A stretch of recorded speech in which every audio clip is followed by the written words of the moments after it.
Fed up with complicated website tracking? Let's dive into setting up Google Tag Manager, your one-stop shop for all your website tracking needs. Making data collection a breeze. First, head over to tagmanagergoogle.com, and if you don't have a Google account, create one and then log in. Once logged in, you'll be prompted to create an account. Click on Create Account Now. You'll see some fields you need to fill in, starting with the account name. This can be your company name or website name. Next, choose your country.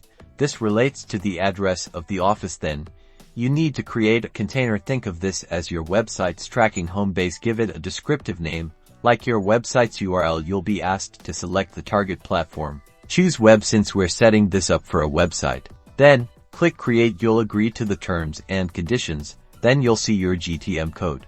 This is where the magic happens. Google Tag Manager gives you two crucial code snippets, one to place in the head section of your website's HTML, and the other one right after the opening body tag. Copy these snippets. Now, go to your website's backend, the place where you can edit your website files in your website's HTML code.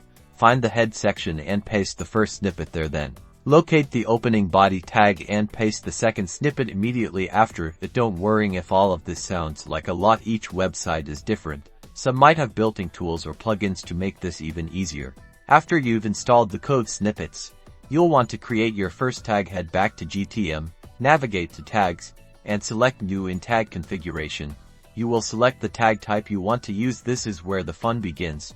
Choose a suitable tag type, for example, Google Analytics GA for configuration if you're using Google Analytics. Next, you'll set up a trigger. Select a trigger to make your tag fire. A trigger tells GTM when to send data. You might choose the All Pages trigger to track visits to every single page of your website, or you can select an event trigger. Set the trigger to all pages. Finally, click Publish to activate your changes, and then Submit, and that's it.